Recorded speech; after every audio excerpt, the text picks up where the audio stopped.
Hello everyone, welcome to Third Innings Day 2. I'm your host Varun and As always, I'm joined by Shayan Ahmed Khan. So Shayan, let's just talk about the first innings today. Like a lot of stuff happened. So let's just celebrate Joe Root. It's just start initially. He makes his 37 test 100, goes Yeah, past Rahul Dravid and Steve Smith very well could go past at the next test. We don't really know. So again, a fantastic effort by him. I think he's 70 runs away from beating Rahul Dravid right now in the run tally, and it could mm. anything could happen right now, right? Yeah, absolutely. And I think he looks to be in prime position to be able to, put himself in a situation where he can break Sachin Tendulkar's record, especially with the form he's going in. Of course, anything like predicting these things could get a bit tricky. You never know with an Ashes coming up what sort of decisions players make after a big series like that. Or maybe if he completes this full cycle, I think if he continues in the same form as he has been in this entire cycle, I definitely think that he will be well on course to be able to do that. And what a spectacular player he has been. And again, the way he got to the 100 was like very like he just chased the wild one and it ended up going for a four. Like it flew away for a four, and he well deserved 100 for him yet again. His eighth 100 at Lords, and I think that's like one of the highest. And he also has now 11 hundreds against India. So I think that's joint highest with Steve Smith, I believe. So these two are the batters that modern generation Indian fans have seen. Like the fans of our like people of our age, our age group have seen. Steve Smith and Joe Root dominate India the most over the last decade or so. And again, I have like a very hot take actually on Joe Root. I might actually think that Joe Root at home versus India might be better than Steve Smith at home versus India. Like Steve Smith in Australia versus Joe Root in Okay, England versus I India. think that's fair. I think that's fair because Steve Smith only like does what? Smith only plays two series versus India and England, right? Sorry, Four. Australia, Sorry, right? three. No, Three. in Australia. Yeah, three. 14, Oh, 15. sorry. Yes, of course, Yeah, 2021. Yes, of course, I forgot correct. that exists. Yeah, then I agree with you because he doesn't. He starts off slowly in both 2021 and in the recent BGT, right? Yeah. Yeah, I kind of get it. So he does miss 2018 when he was at his peak. So I guess you could Hmm. say he probably does miss the stat padding opportunity. But yeah, he was great in 24. Yeah, I can see the point. I don't think that's a Yeah. hot take necessarily. I Yeah. think. It's backed by numbers actually, so it's not really a hot take in that sense. But what I meant to say was Root has now had two huge series against India. One was the 2014 one and one was the 2021 one. And now he has done pretty well in this series also, I believe. I know it's not been like Joe Root level of a series, but now he's got 100. He got a red inker half century in a chase. So I think it's been a decent series for him. At least for his standards, it's been decent. And so that was how it all started. But then it was all about Jasprit Bumrah, right? What spectacular bowling from him, and he got 4 wickets from bowls in this test match, which is just absolutely magnificent from him. Yeah, I think 4 wickets from bowls in England of all places is actually very interesting. So it was a Crick Buzz. I think he put up a stat that I think 50% of his dismissals outside Asia, LBW slash bowled, right, which is very rare. 48, I For think. is it 48? Okay, so it's very rare, and it's the highest I think they had since his Hmm. debut or something like that, right? You don't see Hmm. that. So in Senna, the most common dismissal is usually caught behind or caught in the Yeah. slips, right? He like I think it doesn't surprise me because he just aims at the stumps more than other bowlers. Maybe that is just like the subcontinent training in him, right? He's just like in Asia, you naturally aim for the stumps more because that's you have to, Yeah. right? Agreed. And of course, he has his own skills as well. He can beat you on both the edges. I think that is the special thing about him as a bowler. And we saw how he got the wicket of Vokes, right? Like you just see in back to back, like in succession, how he gets Joe Root and then Chris Vokes out. Like that is just the greatness of the man, isn't it? Yeah, and the delivery to Stokes was really good as well, isn't it? Like, Again, wasn't yeah. it? Yeah, he just Poor opened up the Stokes. game, right? Yeah. So he Again, he opens up gets the a game. Jaffa. Yeah, England are 271 for 7, and then the new batter who's turning out to be an absolute nemesis versus India, Jamie Smith, another Smith. He makes his 50. I think he's got a 40 plus score every time he's faced India in this series. Every time. He's Yeah, again a not a single terrific failing innings for him. again. He's the only batter in this entire test match who batted at a very good rate. He looked really comfortable. Hmm. I think again he stitched up a very nice partnership with Barrett and Kass. Like, so that like India just fielded horribly in that. Like KL Rahul drops a catch. That catch Hmm. really annoyed me. Like when that happened, I'm like, oh man, why are we doing this to ourselves again? I think Akarsdeep at some point drops the catch as well, doesn't he? When was that? I don't remember. I think he drops cast or something. I mean, Siraj was bowling, right? Oh And yeah, then now I Jarrell remember. drops the Correct, catch. correct. Yeah, Right, yeah. Jarrell drops the Towards catch yeah, yeah, and yeah. Siraj as well. So Siraj is probably so unlucky in this test match because he just kept he bowled so well, and like Nitish I think has better returns than him. It's like it's so unfair on him, right? I agree, fully agree. Siraj definitely, like that catch. It definitely hurt Siraj's figures, if not had a major impact on them. I think it had a bit of an impact on the match as well, obviously, with the way Jamie Smith batted, and not only him, his partnership with Bryden Cars, as you mentioned. So when we talk about how he constructed his innings, so 32 of his runs come on the offside and 19 on the onside. So this was more of an offside dominant knock from Jamie Smith, and from him we see 21 singles, 3 twos, and 6 fours. So like again he was rotating strike well.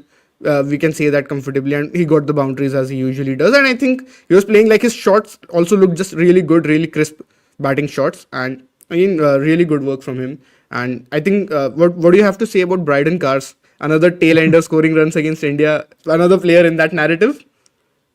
Yeah, I thought he was really good again. He just for some reason he like stat padded against Bumrah of all people in this test.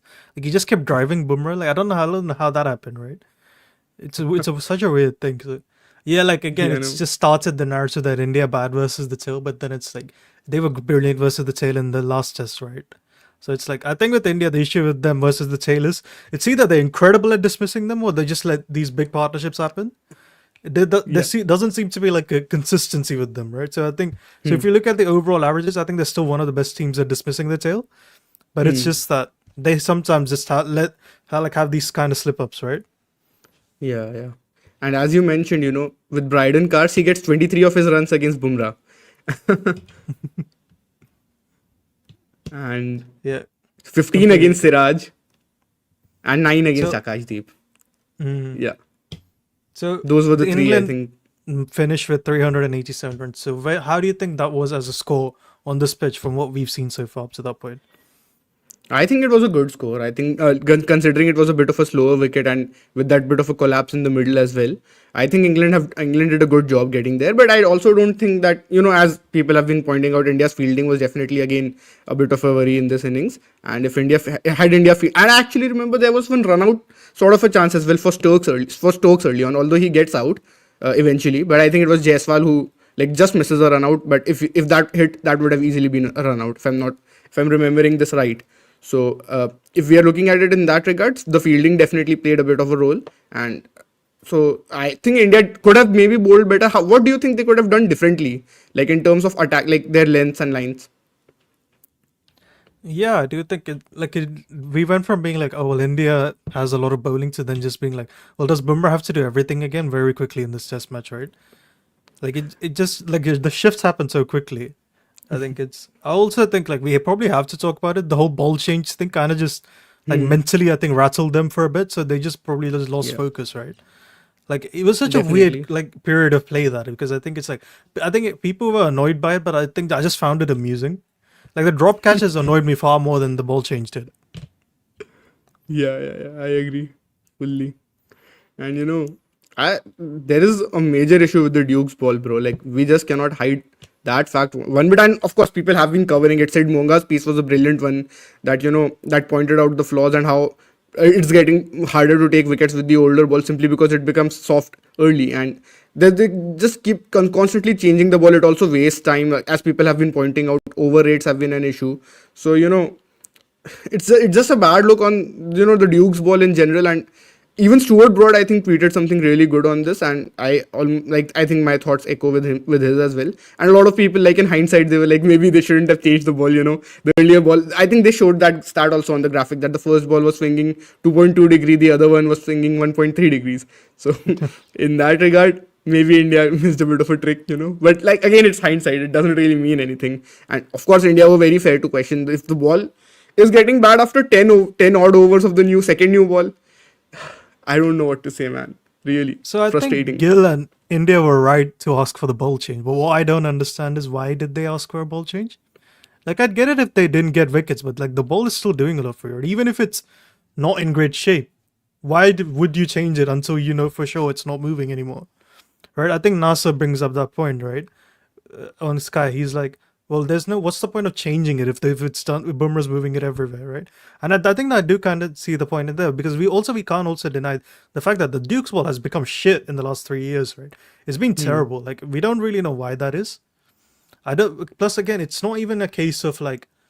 Okay, so I think I'd want so Nas. I don't know if you watched Nasser's video on Sky, but he was talking about how it's like, well, a softball is a part of cricket. It's like it's supposed to be soft. The issue, I don't have an issue with the ball being soft because you still want the batters to make some runs, right? Ideally, if you were doing the perfect like cricket red ball, it helps seamers at the start. It becomes soft, so it aids batting for a bit, and then it breaks apart and then helps spin or reverse swing or things like that. The issue with this Duke's ball isn't that. It's just that it goes soft and it doesn't even fall apart. It just stays soft until you go for the second new ball, right? So you're not really bringing that much spin into play unless the pitch helps. And you're not in England just naturally, like England as a country just doesn't suit reverse swings naturally either, right?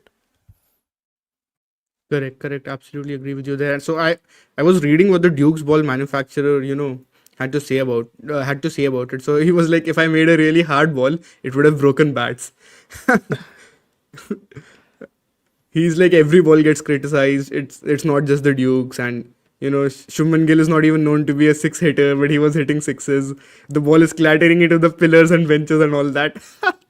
Well, I think pretty rubbish excuses. I think it's fair to say it's not really been an issue of just this series, but has been a recurring issue over the last 3 years now, since the whole baseball regime and everything. And I think I actually remember lots of people who used to point it out back then as well. And did you know? Didn't you? Don't you also remember when Ricky Ponting also brought it up? I think in one of the tours. I think the 2023 Ashes, right? He also, I think, had Yeah, some yeah, yeah. issues with the Duke's ball. I think we can. If I So look that up, I'm pretty sure I'll find that as well. So what we don't know is, I think is it a change in the manufacturing process, or are the pitches also partly to blame because they're flatter, and the Duke's balls just aren't designed to be bowled on flat pitches, right? They're made for English pitches. They made for like the traditional English surfaces. I honestly Hmm. don't know what the answer is. I think it's a bit of both, right? Hmm. I So even same honestly. So DOF is saying Basball ruining the Duke's ball by ordering it to go soft. Conspiracy. So I think what Jared was saying is that like the 2022 Basball series, this Duke's ball being soft was just an accident, and England since then have been purposefully asking for softballs. Right? That's what I think. Hmm. That's the theory that's been floating about. That to me seems more realistic, right? I can see that happening because it Yeah. can't just be a case of like it's happened too long for it to just be like, oh, bad batch or something. And I highly doubt that the guy who's been involved in it for like several decades is suddenly going to forget how to make cricket balls, right? So it must be some level of like clear level of intentionalness in there, right? Possibly, like again, it's just speculations. I really don't know how the science of this works, to be very honest. So I wouldn't really have any strong opinions on this particular, take. But I think we know the facts that with the baseball pitches in the baseball era, the pitches have gotten flatter and the ball quality of the Dukes has reduced. So and they have been trialing the Kookaburra as well in the county season, isn't it? And even that doesn't seem to have worked really well because batters are piling on a lot of runs from whatever little I have followed of the of the scores of the county championship.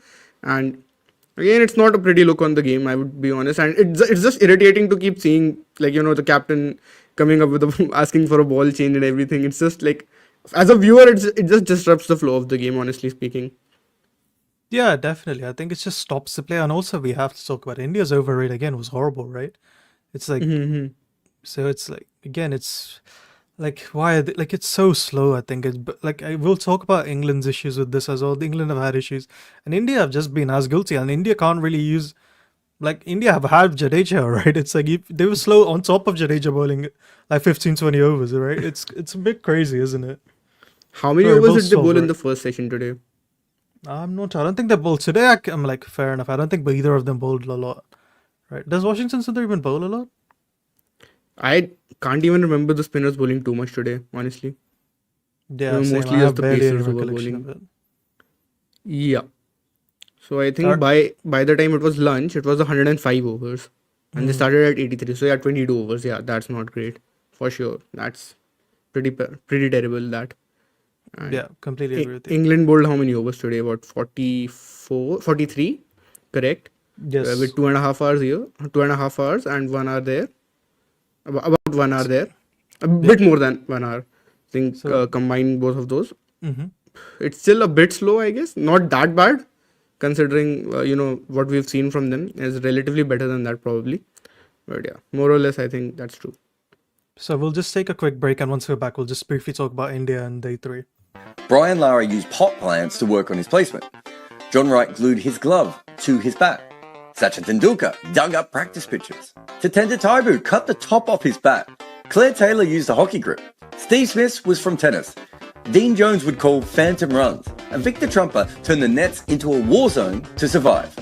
The best batters in the world do whatever they have to make runs. We have told their stories in our new book, The Art of Batting. Hello, everyone. Welcome back to Third Innings. I'm Varun and I'm joined by Shayan. So let's talk about the Indian innings for a bit. The return of Jofra Archer. It was anticipated. I think the Lord's crowd was buzzing as well. It only takes him 3 deliveries to dismiss Jaiswal with a very good delivery. Yeah, squared him up completely. Yeah, so I think that goes back to the theory I was having, that it's that because modern day left-handers face so much seam bowled around the wicket that I think they'll eventually start developing weakness versus bowlers coming over. So I wonder if that there is an element of that with Jaiswal, where it's like he doesn't always like it when the ball is over the wicket, but his record is so mixed with that. Some countries he just seems to struggle when it's over, and some countries he struggles when it's around. So I don't really know if there was he changes something about him which makes him more vulnerable to one side or not, right? No, I see your point there. But Jaiswal also averages 23. I think Jared did the piece, right? Jared against the slightly wider ball. So I think when you are such a very good for such a good player like Jaiswal, I think what happens is that you can still find a few flaws, and maybe at times it could be small sample size and everything. And like you said, in some countries he's doing well, some countries he's not doing well in terms of facing right arm seamers around the wicket and over the wicket. So I don't think I would read too much into that yet. But yeah, it would be something worth looking at for sure.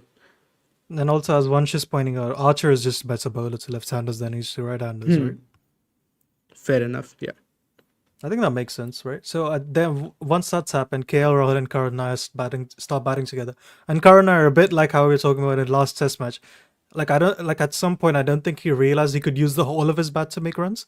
It does seem like he's just exclusively using the edge of his bat to make runs, right?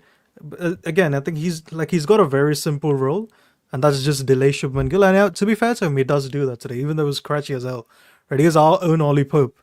Right? He's our version of Ollie Pope. It's someone who's for some reason just can't what do you call it? Just so frenetic when he's batting, right? Yeah. And it also, the Ollie Pope parallel also makes sense, because I thought post lunch he actually looked post tea actually he looked better. Because early on, when Jaiswal first started, when Jofra first started, he started really fast. So I'll just read out the speeds from the first over that Jofra bowled. So 87.4 miles per hour, 85.8, 89, 93.3, 91.5, 89.9. And the last 3 balls were the ones that Karun Nair faces.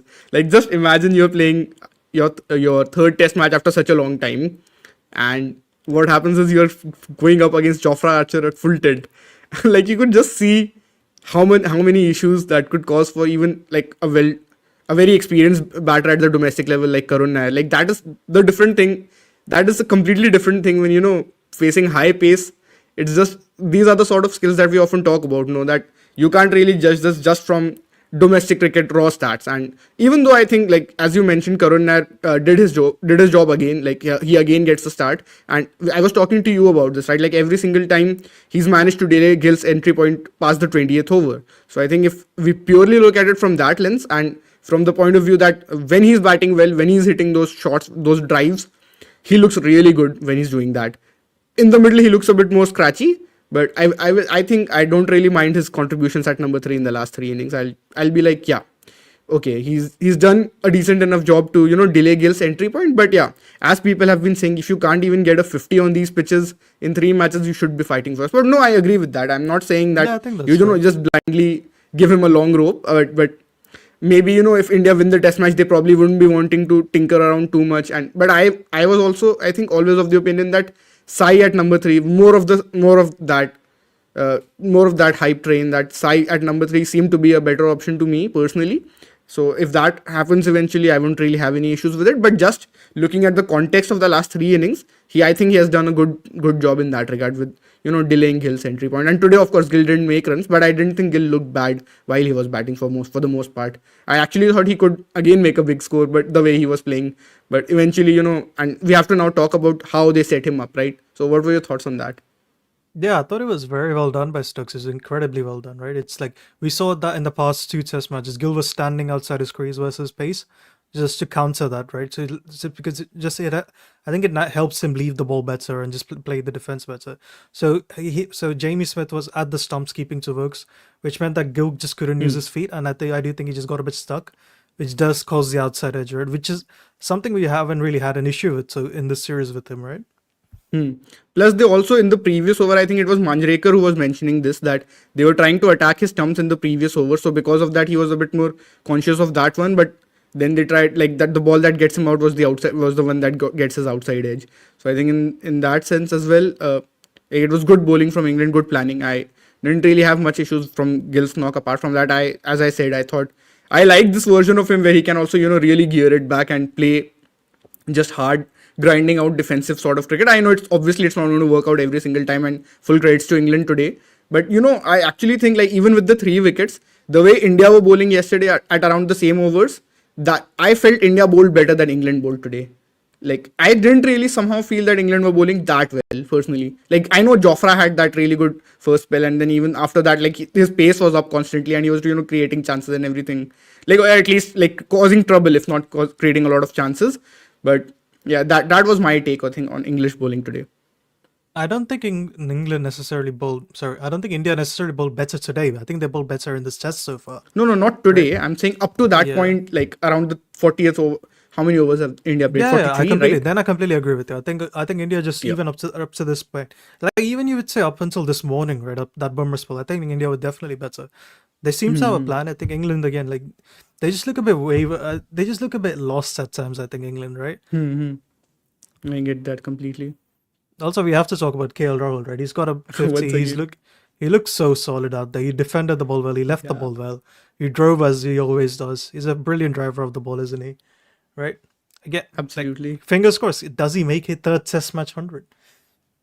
I hope so. I really, really hope so. And currently he has a control percentage of 91, and he actually didn't hit a lot of like drives and boundaries in that. Like he didn't drive for a lot of boundaries, I think, in this innings compared to some of the previous ones. And he looked, I think, a bit more, early in his innings. I think it was Karun Nair who was more of the aggressor, who was playing the drives whenever they were bowling full to him.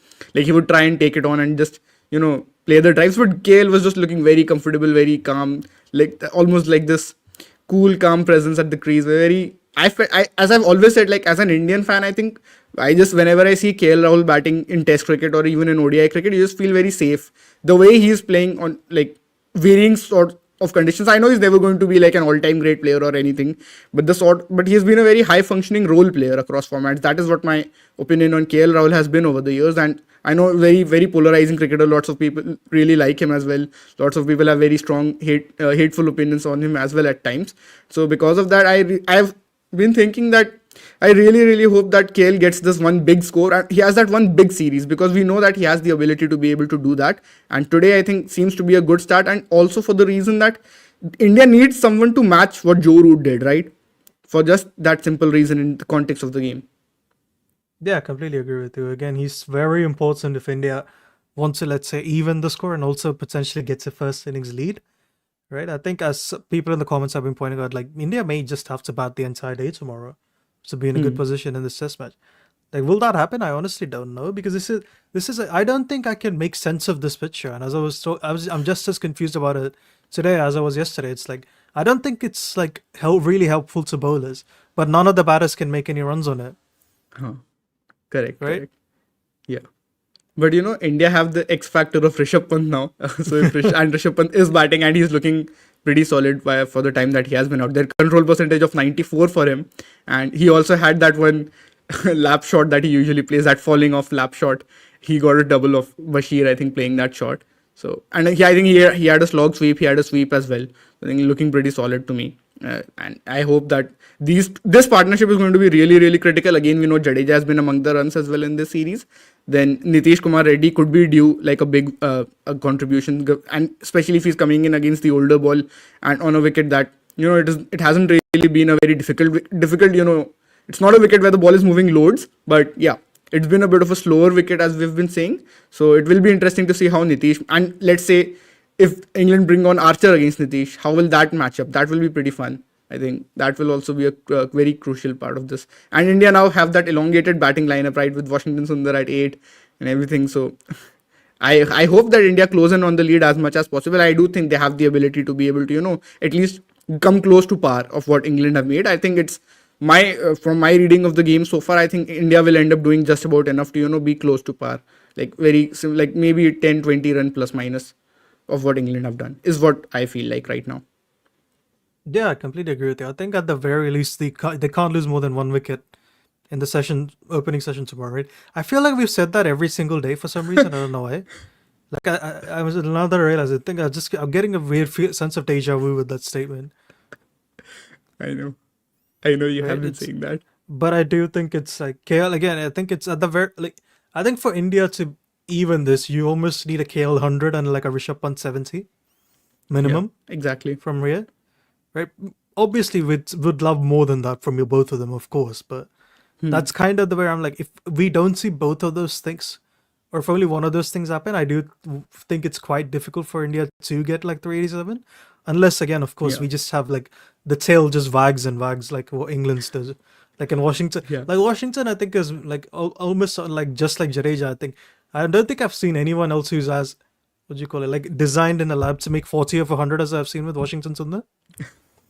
Right? Love it like Jadeja, This is right? exactly like if Washington gives you a 40 of 100 on this pitch, you take it with both hands, right? Absolutely.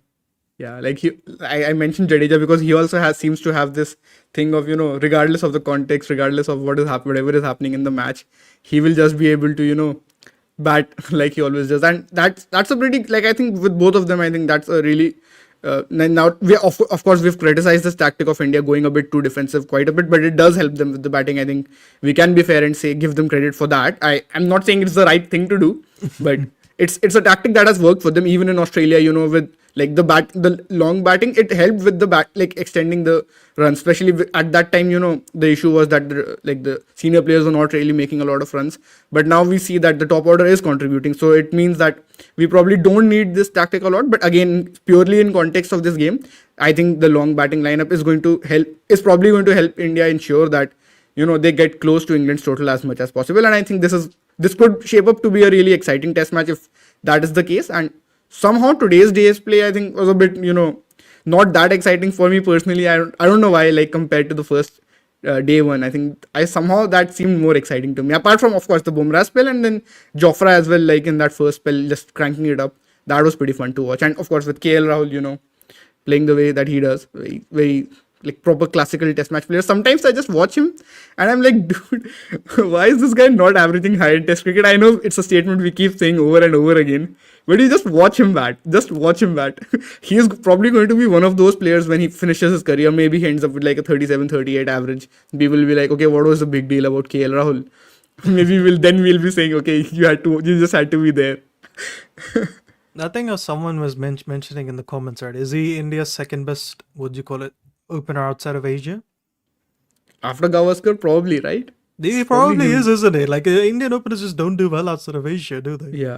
Yeah, because even Sehwag, I think that's the issue for him. He makes runs in Australia, but I think New Zealand, England, South Africa, Sehwag, and the debut century that Sehwag gets in South Africa, that was also batting in the middle order. So in that regard, I also think like KL Rahul might just be India's second best batter outside Asia, which is a bit funny considering his overall average and how many trolls he gets. And even with this, his ability to bat well overseas, also there is an issue that he's never had that one big defining series that a lot of players have. Every player, like you can almost think of every player with some level of that performance. Maybe this is the series for KL Rahul in that sense, because I think that is the one thing which really holds him back from these conversations and his overall average. Because I think the talent, I think lots of people do believe that he has the skills to be able to do the way you just see him defend. His defense is very solid. He can leave very well. That leave behind the pad that he does, like it's just very solid all the way through. Vijay, I think I would say was pretty solid. But Vijay was really good in the 2013. I don't think I'd say Sorry? he's better than KL overseas. I think it would be like a similar sort of conversation in the sense, because what happened with Vijay was in that 2013 to 15 leg of India playing in Sena countries, Vijay bats really well in that cycle, but then in the 2018 cycle he just can't make any runs. But with KL Rahul now we know that he can make runs even in tough conditions. This has been like a relatively easy series for KL, but we've seen KL make runs in tough conditions as well. So I think I might also just give a slight edge to KL Rahul, and yeah, I also agree that Vijay was also definitely a very stylish batter to watch. Like, completely agree with you on that. Yeah, but again, I just want to say he does deserve to have an easy series, I think. Yeah, absolutely. So it's like all of these guys do. I think after all the suffering they had to go through in the last 4 to 5 years, right? Yeah, absolutely. So he's got 289 runs this series so far, I think. The most he has in a series is the BGT, where he made 393 runs in 2016-17. Yeah. Right? So hopefully he does go past it this series. I think if I want it to be a 500-run series for KL. Yeah, at least 500, man. Same. Yeah.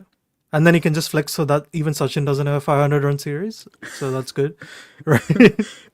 At least, like it will help in all these fan wars that keep happening on social media that, okay, KL Rahul has a 500-run series, Sachin doesn't have it, and Gill has 430 in one match and all that sort of nonsense. Of course, I think the simple greatest with Sachin was that he barely ever had any lows and he kept going at that 50 plus, 60 plus average regularly overseas, and for multiple, like 24 years, man. That was just crazy stuff. So all those jokes aside. Before I think we just end this, I just want to say I just felt very nostalgic seeing like our number 4 just edge one to the keeper. I'm like, it's been so long. I'm like, it's nice. It's a good amount of nostalgia for us there. True, all right, so thank you so much for watching up to this point, guys. We'll see you same time tomorrow. Make sure to bookmark goodareas.co. It's the one-stop shop for good areas, everything. And all these podcasts are mainly, a lot of it is by our Patreon. So if you can, please do go and subscribe to our Patreon as well. Thank you so much for watching, guys. We'll see you tomorrow. Bye. Brian Lara used pot plants to work on his placement. John Wright glued his glove to his bat. Sachin Tendulkar dug up practice pitches. Tatenda Taibu cut the top off his bat. Claire Taylor used a hockey grip. Steve Smith was from tennis. Dean Jones would call phantom runs. And Victor Trumper turned the nets into a war zone to survive. The best batters in the world do whatever they have to make runs. We have told their stories in our new book, The Art of Batting.